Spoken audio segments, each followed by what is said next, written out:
We're going to start off with a couple of polls for you.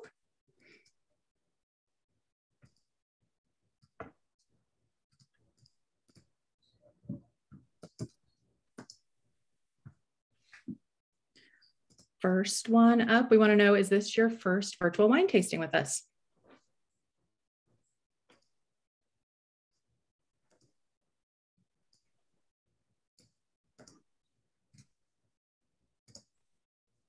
And while everyone's getting in, for those of you who all are already in here with us, make sure you've got your wines open, please.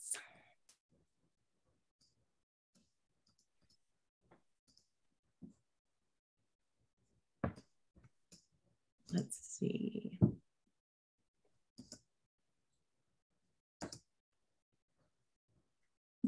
We've got some stragglers. I'm going to post this first answer. So it looks like for the most part, this is majority of everyone's first virtual wine tasting. Joanne, we're going to be starting with the Mannaggia Sangiovese.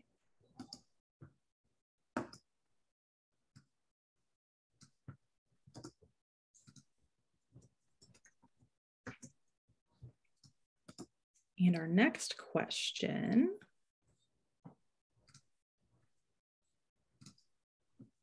We're curious to know, which wine tonight do you think you're going to like the best? Hopefully you haven't tried all of them. No cheating.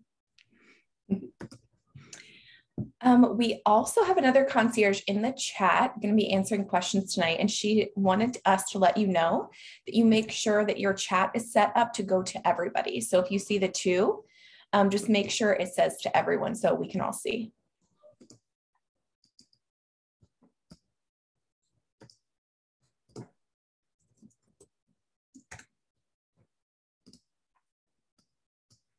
All right, we've got a little over half of responses.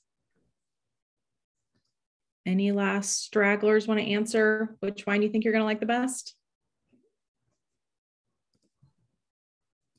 A couple more.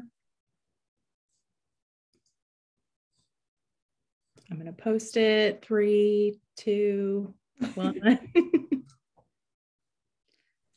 So majority of you think you're going to like the Shiraz better than the others.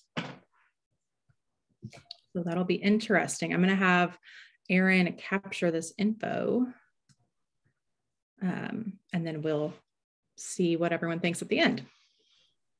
Yeah, I'm also interested if people have tried it. Yes, you should be automatically muted. But okay, so we're going to go ahead and get started. We're so glad you're here. As most of you know, today is International Women's Day, and to celebrate, we have 3 powerful wines that reflect the personalities of the powerful women that chose them. The bundle also included a donation to a charity. So if you haven't selected the charity yet, make sure to go to your email. You would have received an email after purchasing with a link to donate. We have a lot to go over today, so we're just going to go through quick intros and get started. Lauren? I'll go first. I'm Lauren. I'm a wine concierge with Firstleaf. I don't know if you care, but I'm located in the Kansas City area on the Kansas side. And I am Casey. I'm the wine concierge team lead, and I am from Cincinnati. And we have Erin in the chat. So a lot of you probably know her, and she's going to be answering questions. Even though you can't see her on screen, she is in there chatting with you guys tonight. So we're going to take some questions throughout the tasting, but post the questions and comments by using the chat. Like I said, Erin is going to be monitoring that. She's going to send some over our way so we can read through them and discuss them throughout the tasting. And I was just, sorry, I was looking through. So just make sure to take notes if you have like a pen and paper on your tasting notes, anything like that, and have your bottles opened. We're going to start with the Mannaggia Sangiovese, followed by the perfect number 6 Shiraz, and then go to the open secret Pinotage. And Lulu just asked if you need any food or crackers. If you have food, that's great. Crackers definitely help in between the different wines to kind of cleanse your palate a little bit. But if you don't have them, no big deal. A glass of water is also ideal to kind of cleanse your palate a little bit in between the wines. Perfect. Was this, and now I forget the results already. Was this in second place, the Mannaggia? I kind of feel like it was.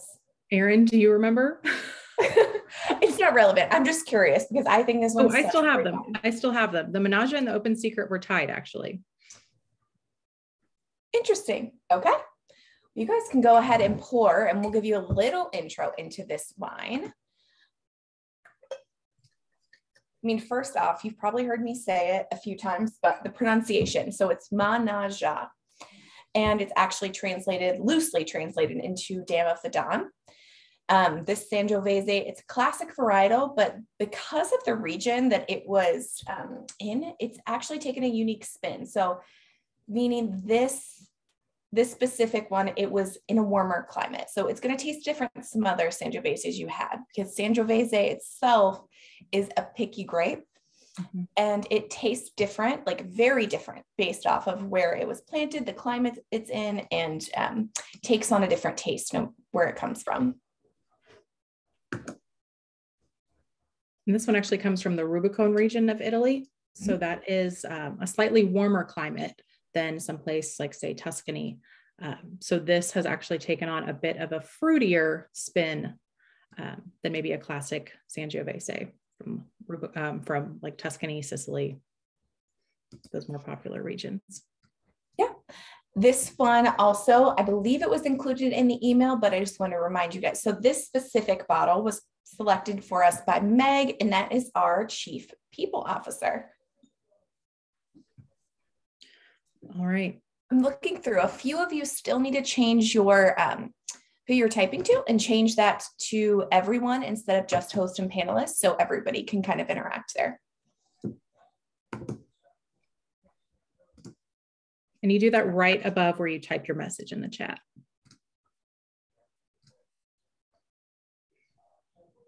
Let's taste this. Or let's start the tasting process. Okay. First thing you usually do in a tasting is look at it, right? So if you have something white, like I know this screen makes it's actually my Firstleaf envelope, but you can kind of like tilt it.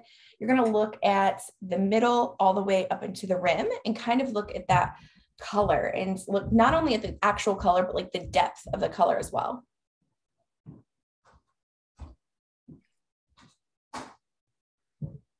So I would say it's like a garnet. Are you getting that, Lauren? Yeah, I would totally agree with that.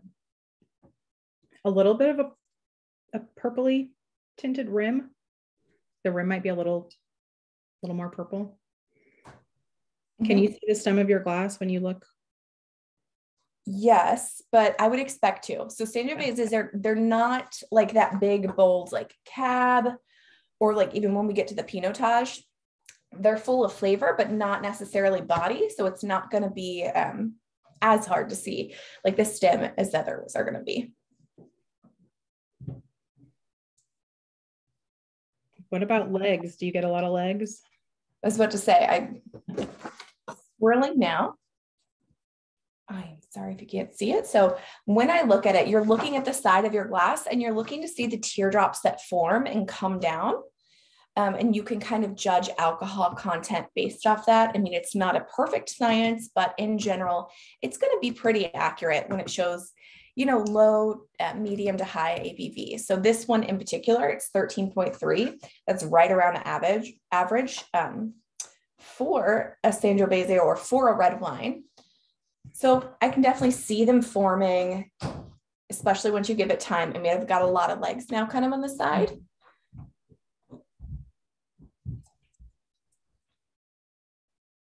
Perfect. They're not super sticky, but there's some that are slower dripping. Mm-hmm. Now we're going to go ahead and smell. So make sure you swirl the glass before smelling it. It just kind of like opens up the aromas, like wakens the wine. Awakens? That makes sense? Awakens. Okay.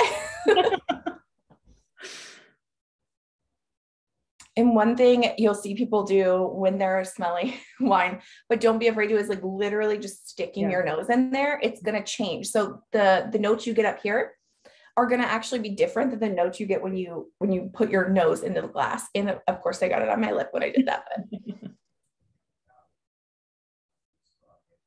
And one trick that our fellow wine concierge Lindsay taught us is you can swirl your glass and put your hand over it, and it kind of traps those aromas. And that really intensifies them. I forgot about this little trick and I love it. Okay, so what are you smelling, Lauren? And why don't you guys write too in the comment section? I would love to hear what you're smelling or read what you're smelling. I immediately recognize that it's a red fruit. Maybe some cherry. Possibly, I want to say red currant, but I don't even know that I know what a red currant smells like. For some reason, I'm just drawn to that though. Maybe black currant? Could be. Okay. No, I also don't think I know what it is either. Unless there's like a Bath and Body Works scent for it, I'm unaware. But it does smell really good. So I smell, like it says it has notes of espresso. And when you think about the smell of a coffee shop, when you think about like an espresso being poured, I can definitely pick that up.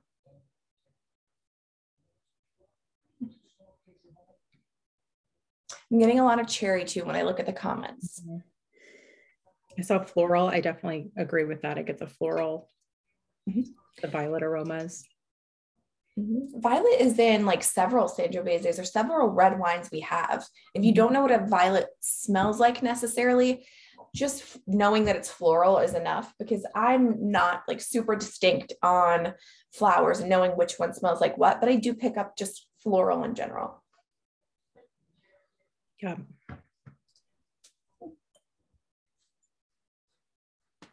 Should we taste it?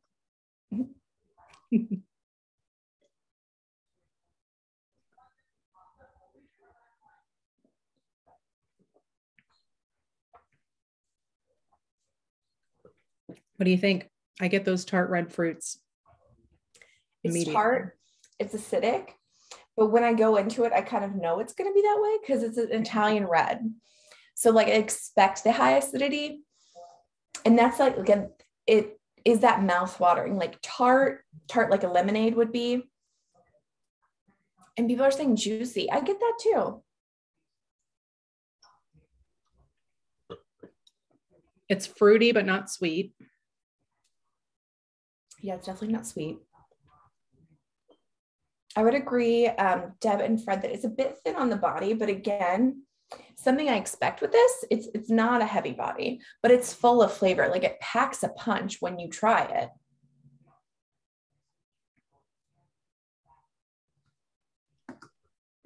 I do get some underlying spice and a little bit of that oak. Yeah, like Sangiovese. So its primary fruit flavors are almost always going to be like cherry, plum, strawberry. This one has some of the darker as well, and that has to do with the warmer climate, right? So darker fruits are usually found in what you smell when it is a hot climate or warmer. So that's why you're getting some of the black currant. They also usually have notes of like leather, espresso. Another odd tasting note or even just aroma is tomato when it comes to Sangiovese. Also tobacco. Do you guys pick up on tomato? Now that I said it, I don't know if I do, but I probably can if I think about it. After you said leather, I feel like I can smell leather now. Mm-hmm.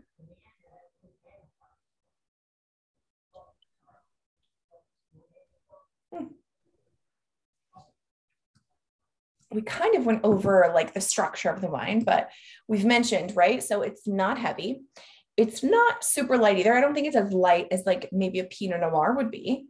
Do you guys agree? It's got a little bit to it. I think this is a perfect like food friendly wine. So you've got high acid foods like Italian foods. You've got like the red sauces, even like a pizza with the red sauce. It's going to cut down on that. And this is going to taste so much more smooth, the wine itself, when you pair it with high acid.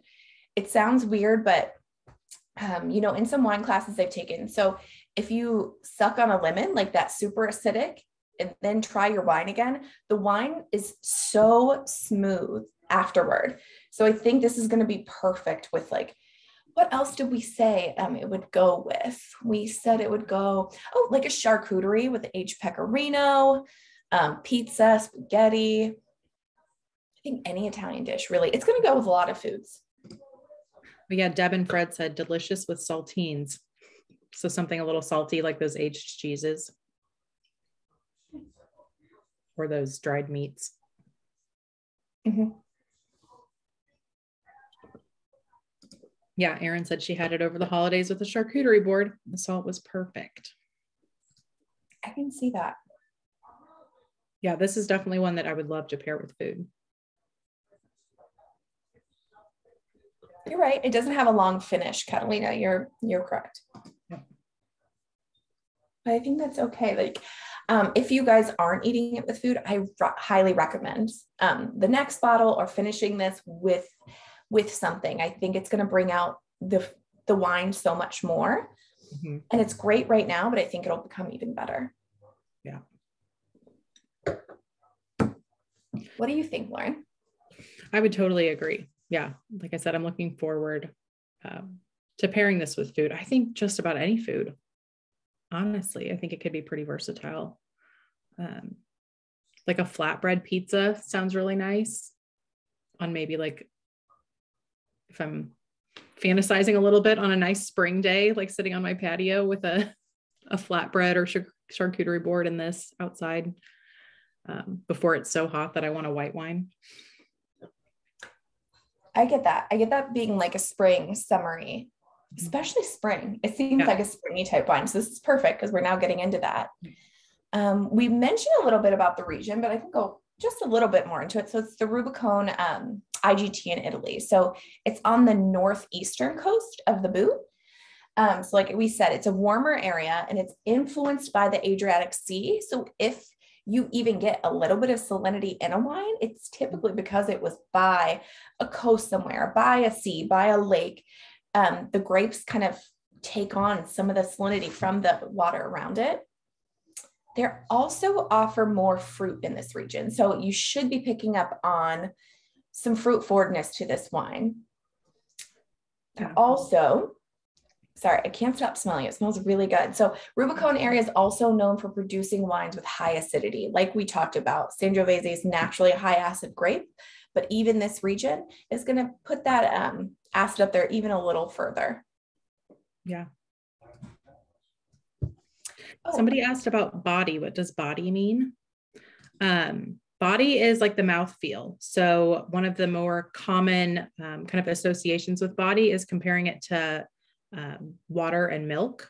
So something with a super light body, like a Pinot Noir, you might associate with the similar mouthfeel as water, but then something like this Sangiovese that's a little fuller bodied than a Pinot Noir, you might associate with maybe like a 1% milk. And then some of these that we're going to taste a little later, you might associate with a 2% milk, a whole milk. So kind of how it makes your mouth feel, how full it makes your mouth feel, the textures it's leaving in your mouth, all of that kind of contributes to the body. Mm-hmm. Also, something we didn't go over is the tannins in this wine. So tannins is that drying effect. Like if you were to put a black tea bag on your tongue, like that astringent feeling. What do you guys think about the tannins in this one?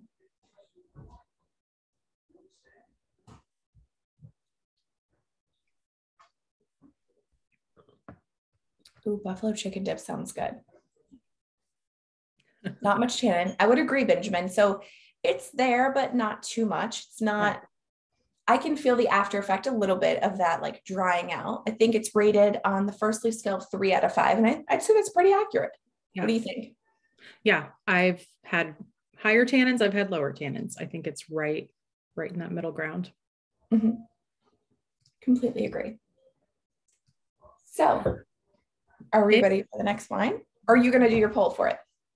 Oh yeah, we'll do the poll. And also while you guys are answering that, let's see, there we go. So would you drink this wine again is the poll. If you do like this, we also have the Vicino Lontano Sangiovese that you might want to try. We also have a new Sangiovese that I think was just released today. The Tenuta Dianazi Tudo is the label. Some of you, especially if you're Italian wine lovers, might remember the Super Tuscan from the Tenuta label.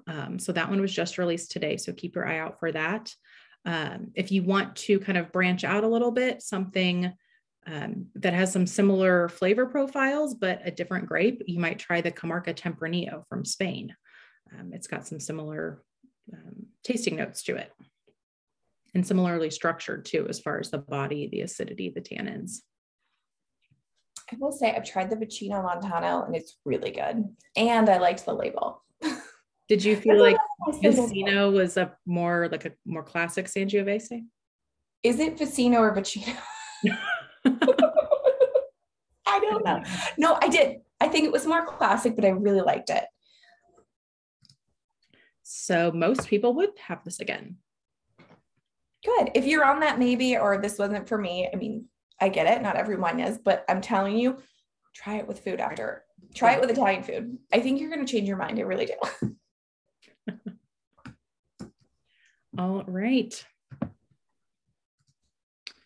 We're moving on to the perfect number 6. Am I right, Lauren? Yep. Yeah. So everybody get your perfect number 6 ready. And if you do have crackers, something to kind of cleanse your palate a little bit, grab a couple of those, take a swig of water. I'm going to drink water real quick. These are 3 pretty powerful wines. So you want to make sure that your palate's pretty clear to try each one.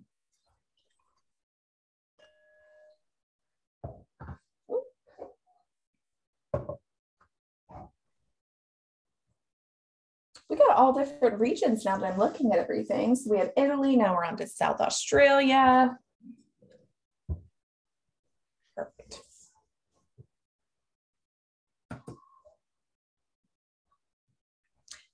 I see the chat Vicino, which is making me think I was correct.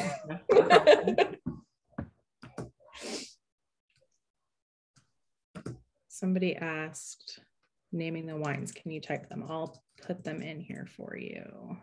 Mm-hmm. Okay. So as you guys are pouring or getting ready, I'll do a little intro on this one. So this is our perfect number 6 Shiraz. We've also had the perfect number 6 Cabernet Sauvignon from that brand. Also, there's a great perfect number 6 Sauvignon Blanc Semillon blend right now. It's really, really good. And I'm not even a Sauvignon Blanc lover, but I loved that wine. So this is the Shiraz though. This was selected by Carolyn. So her job title is very cool, Chief of Wine. I'm very jealous. I love that title.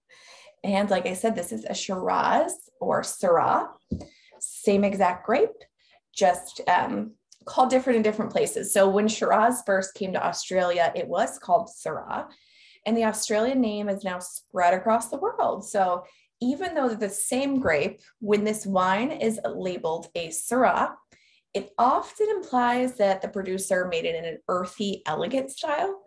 But when it's labeled as Shiraz, the producer made the wine in a more decadent black fruit, like chocolatey style. I mean, this isn't always true, but I would say it's, there's always exceptions to the rule.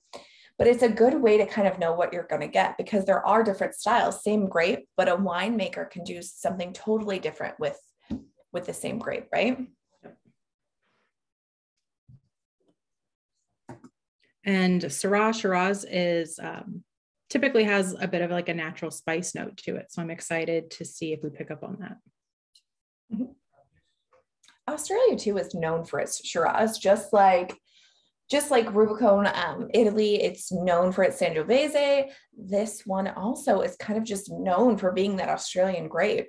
Yeah. Catalina said this smells buttery to me. Now that you said it, I smell it. Yeah. I can convince myself of anything. But I don't know. I totally see what she's saying now. Mm-hmm. Like a buttered toast almost, like And I do get the blueberry. Everyone's jumping ahead of us. All right. So everyone start smelling your wine, do the swirl. While you're smelling, I'll talk a little bit about what this one looks like. When I compare it to the last, because I always keep looking so I can compare the two, it's a little deeper in color. Not a ton, but it definitely is. Mm-hmm. I will say it's a little more, it's a tiny bit redder almost, if that makes sense. Not only like density wise, but also when I look at the two, the Sangiovese has a tiny tinge of like the brown in it. Where this one's more like of a true red. Red licorice. You know what, Lulu, I get that. Yeah. I get that. Okay, I'm also going to look at the legs. And again, you guys can keep on smelling, but I do want to go over because this one is going to have a lot more legs on it as it is a 15.3% wine. So I'm imagining too, we're going to taste that. Like the alcohol, it's usually like a hot feeling. Buckle up, everyone. And yeah, no surprise. I'm getting a lot of teardrops forming on the side here, like a lot. Yeah.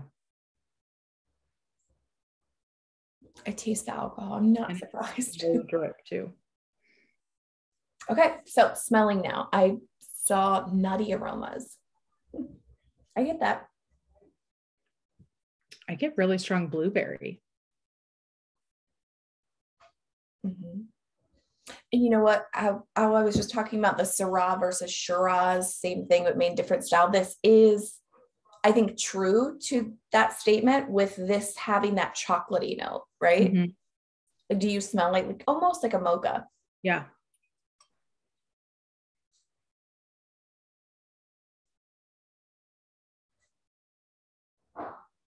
Leather. Has some leather, yeah.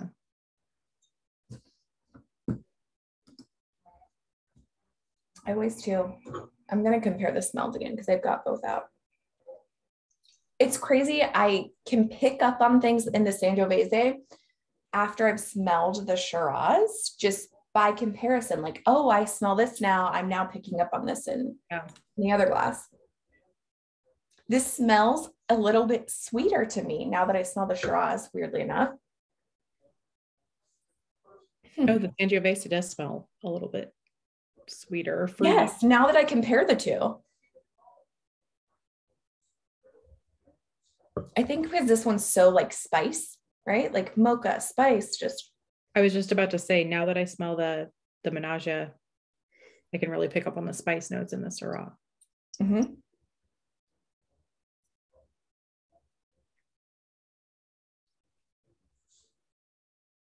going to go ahead and start trying it. Yeah. Okay, cool.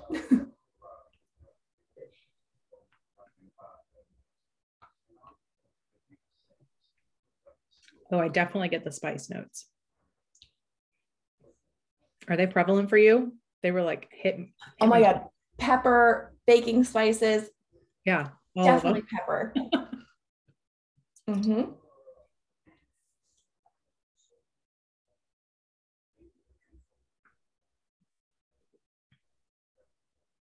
Hard to compare. I'm still getting the blueberry. You are? Maybe some plum. I get the blueberry on the second sip. In the first one, I'm so hit with spices. I didn't even pick up on much else, but I do now.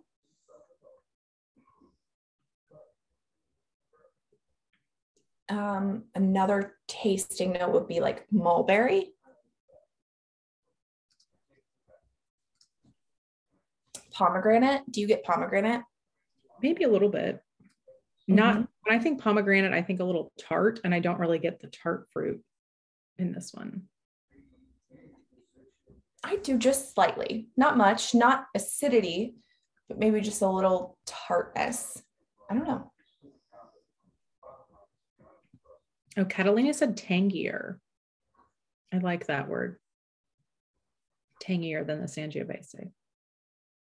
Doing the covering again.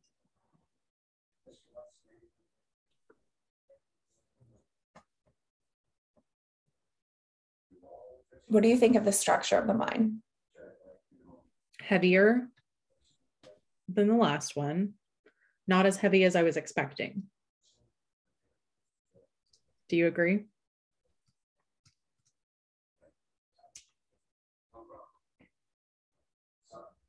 I agree. I mean, its body is there, but it's not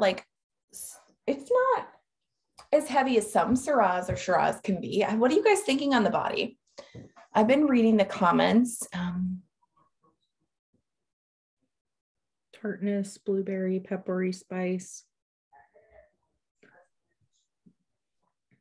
Medium body. Yeah, I think the last one we said was like a 3 for body. I would say this is like a 3.5. You know what? I completely agree. Now that you say that, I completely agree, because it is more than the Mannaggia, but it's not so much more. Yeah. We went from like a 1% to a 2% milk. Like there's not a huge difference, but there's there is a noticeable difference. Mm-hmm. I have a feeling the Pinotage is going to be a bigger jump. Yeah. What do you think about the acidity in this one? Lower, but it is making my mouth water a little bit more than I thought it would. Interesting. Okay.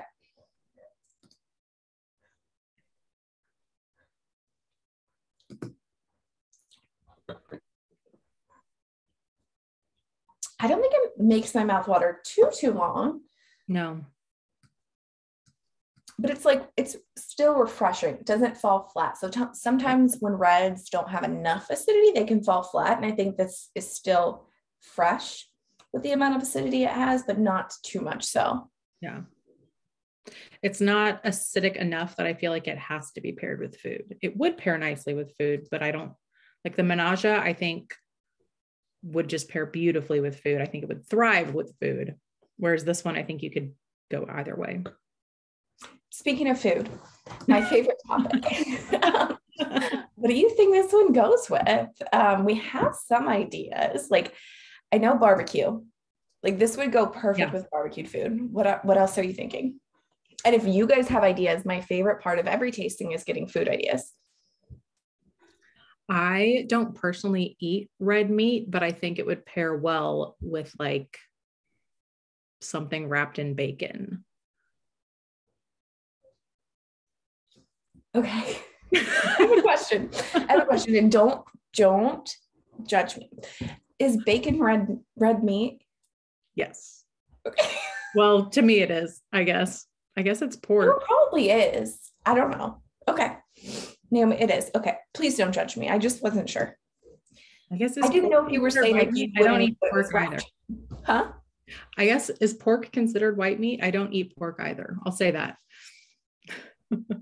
Anyone in the comments help us out? Pork is white meat. Okay. So it's not just red meat.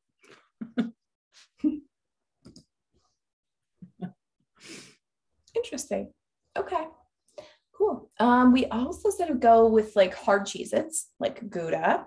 Yeah. Also said bacon, which I completely agree. I believe we have written down here, like if you look at your wine card, it says dried fruit, which would be an interesting pairing. Like, what dried fruit would you eat with this?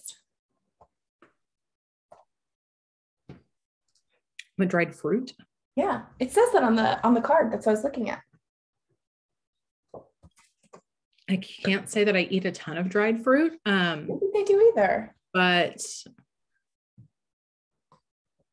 like a fig, like a dried fig, like a fig Newton is what that makes me think of, actually. I think you're right. And I like that. Also, this is like a ragu, smoked meats. I think this is another one that would be great with food, but this is one that can maybe, because the acidity is a little less, go more on its own. It doesn't need the pairing, like we said, the Sangiovese. It kind of goes so doesn't need it, but needs it.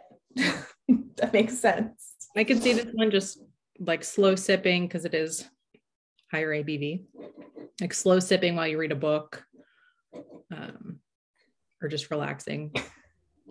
This is a really high alcohol wine to be drinking while reading a book, but I like the idea of it. It's slow sipping while you read a book. But I was going to say, I'm not sure I know how to read by this bottle. Oh yeah. So that book would start to be very interesting. Yes. Right. Oh, Lindsay's our registered vegan. She said roasted eggplant dip. That sounds good. Baba ganoush. Yeah. Another, where is Casey in this world? Not 100% sure I know what baba ganoush is, but I've heard it. Agree with the veggie ideas. Who said, oh, Benjamin said, just had some raisins just before drinking this and it sweetened up the taste. I could definitely see that. Oh, that I forgot of raisins. Of course, like the OG original dried fruit. That's a good one. You know what? Dried like cranberries could be good too, but I think raisins would be perfect. Yeah, cranberries I think might be a little too tart. Yeah. Be. Like the raisins would bring out a little bit of the richer, the chocolatey notes. Mm-hmm. I mean, South Australia, we talked a little bit about just the region of naming it, but it is a warm climate. So lots of fruit, which I think we picked up on, often a fair hit of like oak, whereas cooler climates with Shiraz is going to have like violet, olive, pepper, earthiness. Well, I think this is more of that like warmer climate, right? Because it's Australia. And I think we're getting a good amount of the oak, good amount of the spice, things like that. Yeah. So if you like this, we also have the Nomos and Scissor Kick Shiraz available. Scissor Kick's been around for a long time, so you've probably had we've had a ton of vintages of the Scissor Kick Shiraz. So if you've been with Firstleaf for a while, it's likely it's been in one of your shipments, if it fits your preferences. So we've got, the Nomos Shiraz, the Scissor Kick Shiraz. You could also try, we've got a cab from Nomos, a cab from Scissor Kick. Those would be great. We also, it was just another one that I think was just released today. We have the Perfect Number 6 Cab Shiraz blend that is back in stock. It was pretty popular the last time it was around. I think that was the 2019 vintage. The 2020 vintage just became available as of today. I think it was literally today. So if you liked that one the last time, or if you really like this Shiraz, you might try the Shiraz Cab blend. We've got a lot of Syrah Shiraz in stock right now too. One of my favorites is actually the Isolani Shiraz from California. A lot of like smoky notes, probably more similar to like the cooler climate versus this like fruitier. Cool. Okay. Are we moving on to the last one? And one quick thing, actually, before that, I did see somewhere up here, somebody asking why these three were chosen. Did you want to go over that, Lauren? Sure. Yeah. These three wines were chosen by, since it's International Women's Day, these three wines were chosen by three of our female leaders. So like Casey said, the first wine was chosen by Meg, our head of, our chief of people. That's our title for chief of HR. Carolyn, she's our chief of wine, which is a super awesome title. She deals a lot with like our wine brands team. So branding the wines, deciding which wines fall under certain categories and which ones should go to different brands. She has an awesome job. And then our next one, the last one was chosen by Patty. She's our VP of Brand and Creative. So she does a lot of, especially right now, we've been rolling out like commercials. You may have seen our new campaign that centers around firsts. So we want to help you celebrate your firsts, whatever that first may be, first home, first baby, all of your different firsts, we want to help you celebrate. So she is responsible for all of that, the brand and creative. So yeah, we chose three female leaders to pick these powerful wines to celebrate International Women's Day. Perfect. Okay. So moving on to the last one, which is the Oprah Secret Pinotage. And I think you just said that this was the one selected by Patty. And go ahead and get it ready.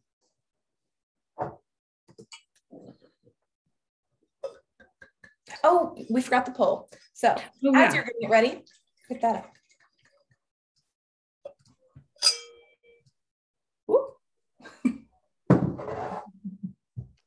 Would you drink the Shiraz again? That's the poll. I really love the Open Secret label, Casey. And as you might be able to tell, it's kind of designed like a secret, like an FBI file. So open secret. And the brand itself, this actually came straight from Carolyn, who I was saying, head of wine, has an amazing job. She told us this, the Open Secret brand kind of centers around wines that are slightly unique and almost have like a little bit of a secret to them. So this Pinotage, a very unique wine from South Africa. We've also got an Open Secret red blend from Chile. It's a Merlot Cab blend, but then it also has a little touch of Carmenere grape. So just a little bit of a spin. So these really unique wines you're going to find under this Open Secret label.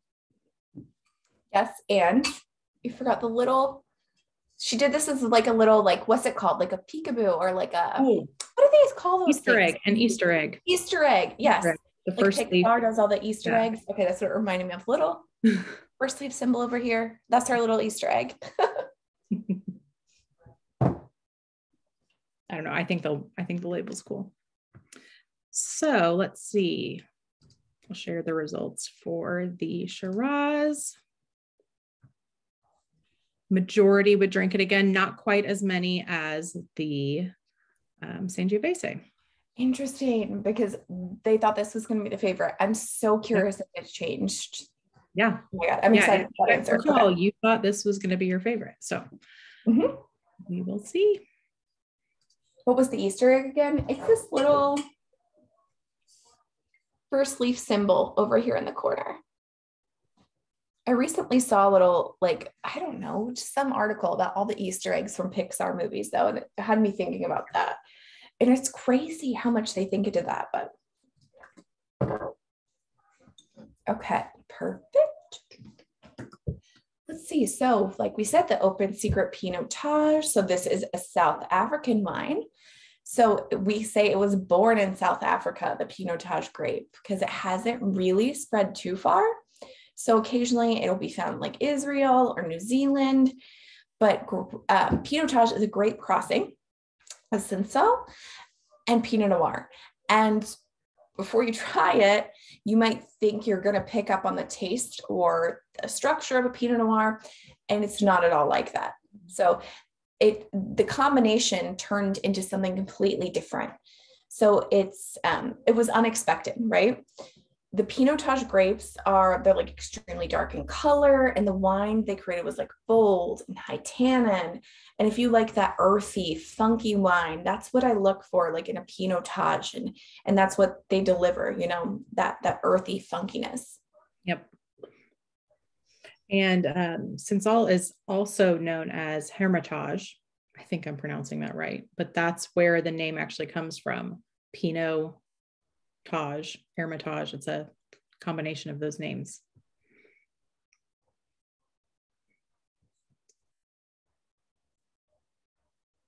I'm reading all of the comments about the smells, smokiness.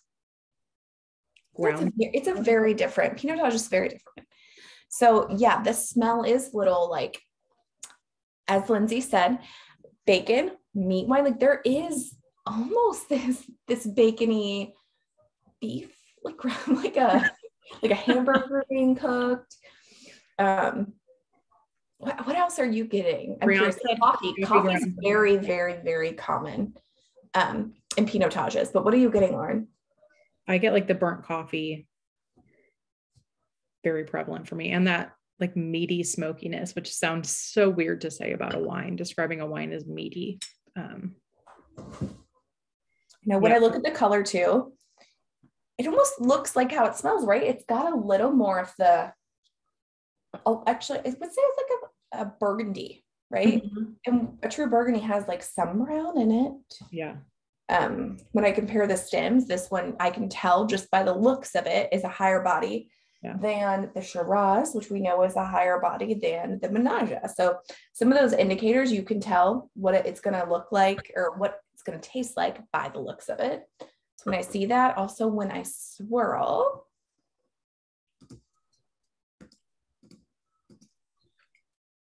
okay, legs are forming on the side, and it's 14.1. So they're definitely there.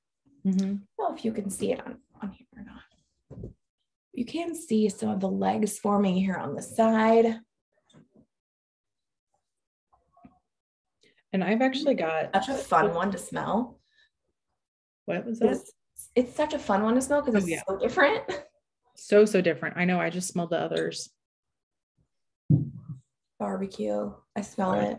Meat, barbecue. I'm like curious. Keep telling me what you smell because I find it so interesting. Fishy, salmon. I'm scared of that.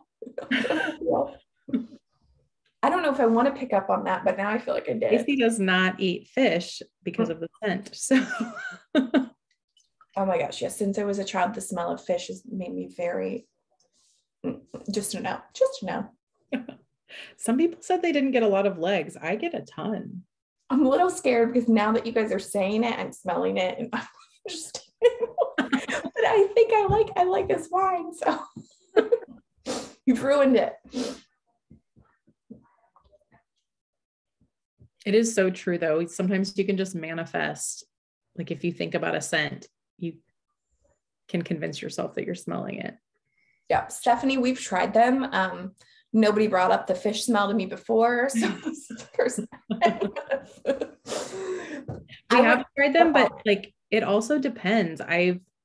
We're trying these one after another, so they're going to take on a slightly different taste, a slightly different scent.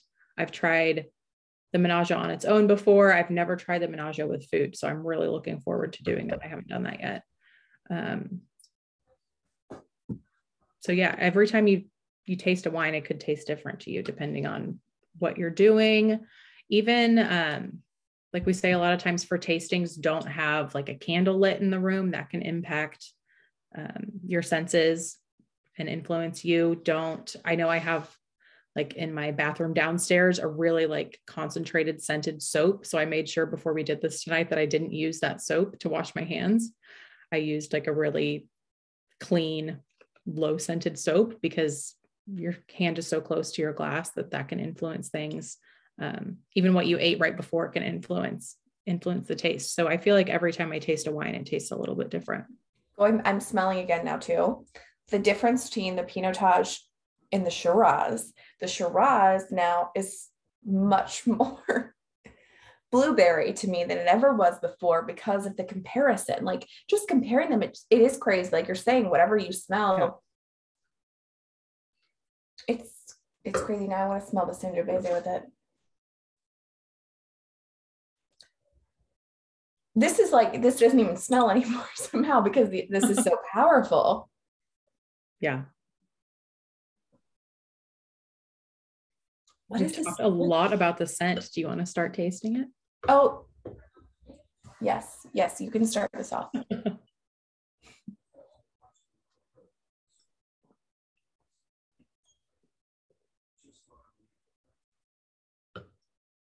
This one tastes a little bit different than it smells.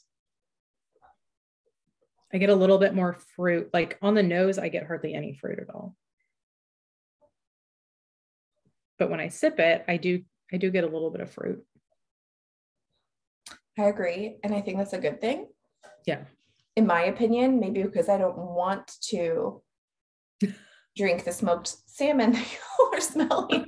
I don't taste it, thankfully. Oh no, Catalina, don't ruin my night.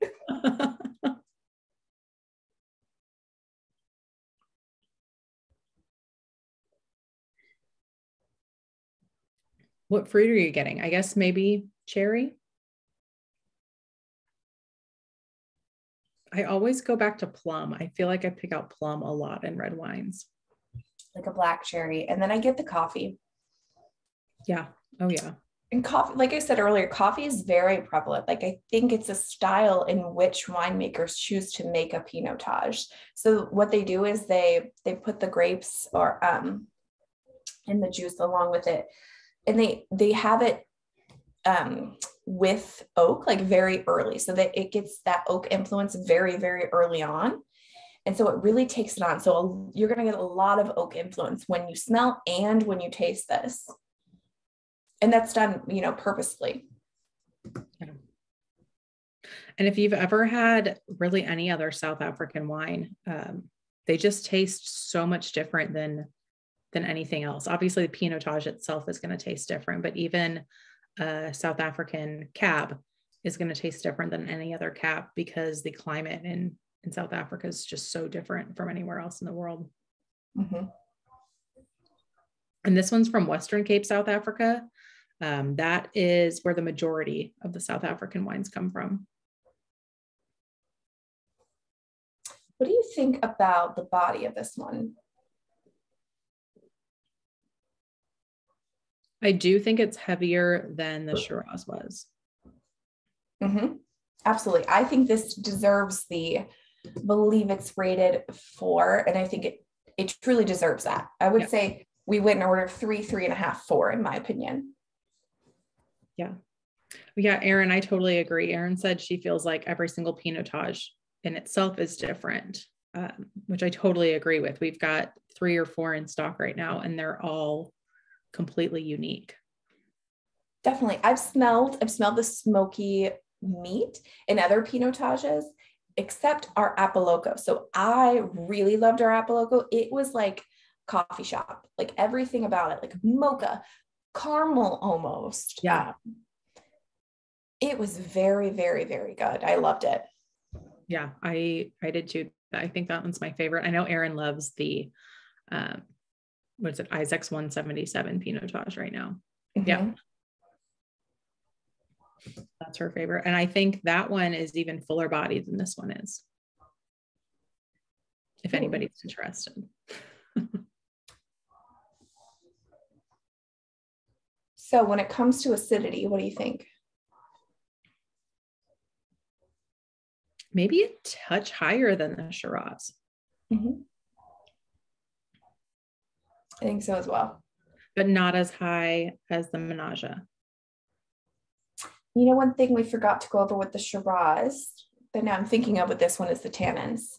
Oh, yeah. The tannins aren't too prevalent here. And you know what? With the Syrah, a little bit more than this, in my opinion. Yeah. Given if you can go back now that we've tried them all, I highly suggest now going back and trying them and comparing, right? Then you can really taste the difference.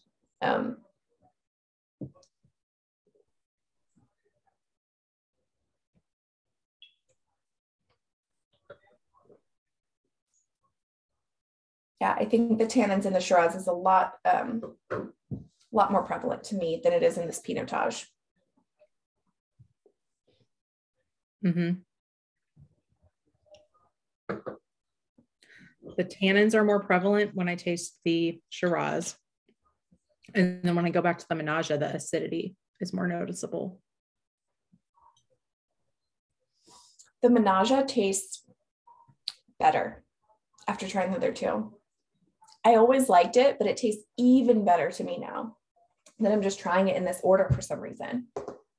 Like I could drink this now on its own. I don't know, like, your palate is changing with all it's got leftover flavors from the other 2 wines, but I like it significantly more now. Huh. That's interesting. Do you still have yours poured? Mm-hmm. Try it. I want you to try it. I did. I think the acidity is higher to me now. Oh, interesting. Okay.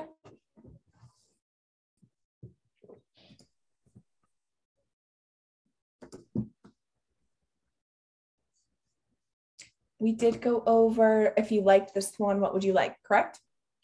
Yes, I would recommend any of the other Pinotage. Just if you liked this one, this is I think a fairly classic Pinotage because of the strong coffee notes. So if you liked this Pinotage, I would recommend other Pinotages. Or Pinotage is so unique. Try one of the other South African cabs, the Posted Accord, the Wisdom Point. They've just got some unique flavor profiles. The Posted Accord has some really unique flavor profiles, like balsamic. They've both got some like herbiness to them, or even go like the Chilean route. A lot of those Chilean wines, the Argentinian wines that we have right now, have a lot of the like herbiness to them. Lindsay, I was going to say that. I was thinking about this. So we did the Wisdom Point Syrah, an internal like team tasting. And one of the concierges said it was like beef jerky, like the smell. And I'm totally getting that now with the Pinotage. So I am definitely saying, yeah, I'm letting them all mix. I do have water over here. I've been slowly sipping on, but I would cleanse in between cracker, water. I definitely would. Yeah. I just don't like to eat on screen in front of you guys. I don't want to subject you to that.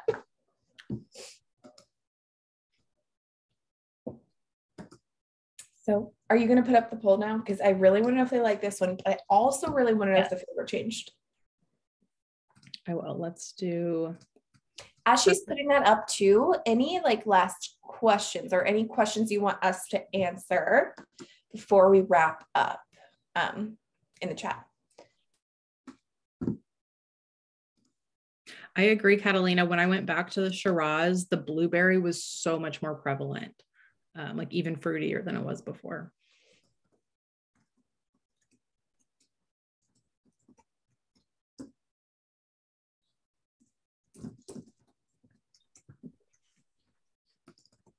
This one, so far, the results are a little bit more of a mixed bag. I'm not shocked. I feel like Pinotage in general is hit or miss for people. Is the maybes going to be less than the other two? No. Oh. I'll give it 3 seconds and end. So still a lot of oh yeahs, but it's a little more evened out.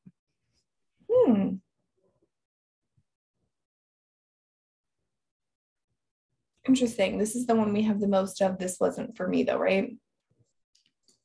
Yes. Yeah. The last one, I think there were 4. This wasn't for me. This could be one too. If you're not convinced it for you is pairing it with food.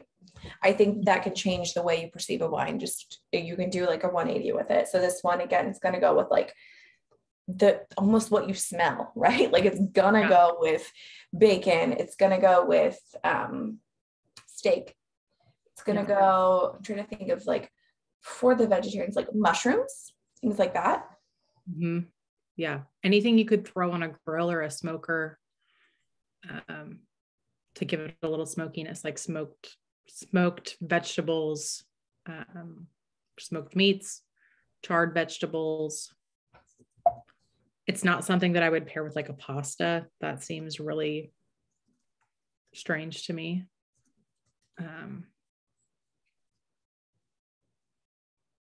Aaron said I've made vegan hot dogs out of carrots before. I think I totally see that actually. Like even like a sweeter carrot.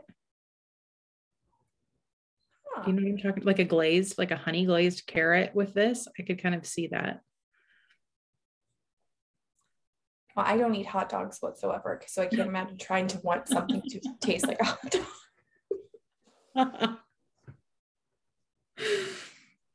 Okay. And then you know what, Julia, I agree, but there's some I like. I do like, okay, I love a petite Syrah. I love the jamminess of it. I love the body. And I like to have that one like as I'm watching a movie, like in the winter. So like even though it tastes better with the food, I like it better on its own because it's like a mood kind of thing. Do you know what I mean? Like some wines are for certain moods. Yeah. I don't know if I'm making any sense, but okay, perfect. Did you do the other? No, we didn't do the other poll yet. Nope. Let's do that one. And I'm excited to see the answers on this. So we did, which wine do you think you'll like best? Just as a reminder, 28% of you said the Mannaggia All'Alba Sangiovese. 28% said the Open Secret Pinotage. And then, or 21%, excuse me, 21% said the Sangiovese, 21% said the Pinotage, 57% of you thought that you would like the Shiraz better. So now we want to know which one was actually your favorite. Naomi, I'm with you. The Mannaggia was my favorite.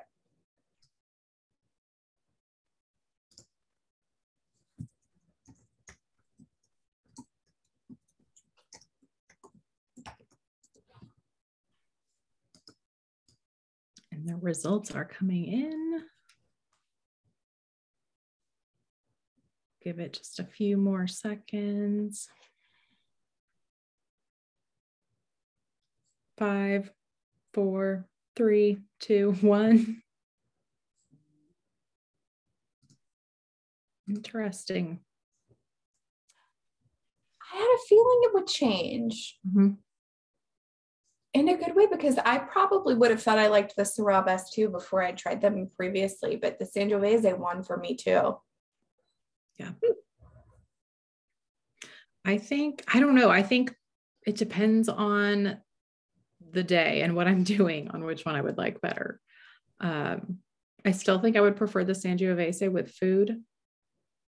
So maybe the Shiraz was my favorite for just everyday drinking. But again, it is pretty high ABV. So that would be like a sipper, slow sipper. Yeah, I'm like a total seasonal drinker. We ask everybody when we talk to them what their preferences are. And I think it's kind of funny because mine change depending on the day. Some days I really just am craving a white wine, but I guess I would normally tell somebody that I'm a red wine drinker. So it just depends for me. Okay, perfect. So do you want to do our little closing, Lauren? Yeah, we can do that. I was just looking to see if there were any final questions before we wrap up here. But it sounds like everybody's kind of in agreement. All right, so thank you all for joining us. If you do have any final questions, post them in the chat really quick. But just a couple of things to wrap up. We always like to encourage you to join the Facebook group. And by that, we don't mean our Firstleaf sponsored Facebook group or corporate account. We have a Facebook group that's actually run by one of you, one of our super valued members. She does an amazing job moderating it. And it is, I don't know why I never write down the name. It is called Firstleaf Wine Club Lovers. And Joanne runs it. She'll have to admit you if you request to join it. But I always love looking through. There's tons of great content. People post recommendations or questions. So highly encourage you to join that because there's so many people that are in there too. Sometimes we put out like exclusive offers just for that group, or like you get to see the special offers that are coming a little bit sooner. So really encourage you to join that. There's also going to be a survey after this. We would absolutely love for you to take the survey. It helps us to develop better content and know what you want to see in the future from us for these events. So that's going to be displayed in your browser. It's going to pop up right after we end the webinar, but then you'll also get a link with the survey after this as well. Julia just asked, is this being taped? Yes, this is being taped. So for anybody that couldn't join us tonight, you'll get the link and see us then. But if you want to rewatch, go through with your leftover wine or your second bottles, you can absolutely do that too. Everyone will get the link. And then we would love for you to talk with us, with our wine concierge team. If you haven't already, find yourself a wine concierge. I'm myself one. Casey no longer takes appointments, but I take appointments. Erin takes appointments. Lindsay's been here in the comments. She takes appointments, and we've got a bunch of other wine concierges too. We're all amazing. Love to talk to you. Erin just posted the link where you can find someone to book with. We love to, like I said, we love to talk to you guys, talk about your preferences, see what we can do to enhance your experience with us. And then lastly, the next tasting, I'm not going to reveal the theme yet, but it should be released. I believe the release date's next week. So keep an eye out in that Facebook group. Keep an eye out on your email for the next virtual tasting. That'll be coming up soon. It'll be in April. And it'll be a little mix up. You'll see somebody else on screen next time that you guys haven't seen on a tasting. So I'm excited. Oh, Catalina wants to know, this is an important question. What do wine concierges do? We do a plethora of things. We can help you customize your club orders. If you feel like you're not getting what you want, if you want to get like a rosé or a sparkling, those don't always populate in your club orders. So we can help you get those types of wines. If you need to just kind of adjust your preferences and tweak things a little bit, we can do that. If you found like a favorite wine from tonight or a favorite wine in a past club order, and you're like, I want to get this again, we can help you reorder something, let you know if it's getting lower in stock, or we can find similar wines to that and make recommendations for you based off of that. A lot of things. We're just kind of wine like friends. We chit chat about wine. Like if you want to talk about wine, our team's got you. They'll chat with you. Yes, wine best friends. Yes, absolutely. And yes, we should help you shop for your flavor preferences. It also is a complimentary service with your membership. So I did want to say that too. Yeah. Yes. So yeah, find yourself a wine friend. Mm-hmm. Like I said, we love talking to you. So it's complimentary. We enjoy it. You'll enjoy it. It's fun. Okay. Any final questions? Concerns, comments? No? Oh yeah, we do special orders, gifts, especially around the holidays. It's great to tag up, have a concierge on your side when the holidays come, because we're here. They're here. We're here to help you. Yeah, Monica said, never go to the mall again. Yes, I love it. I still live at Target, but you can do both. If Target's your comfort zone, you can do both. You don't have to stop going. Yes. All right. Well, thank you all so much for being here. Again, please take our survey. We really do read and value your feedback. So please do that. Please schedule a wine concierge appointment. Yeah, we're so glad you joined us. Have a great night. Happy International Women's Day. Yes. Happy International Women's Day. All right. Bye, guys.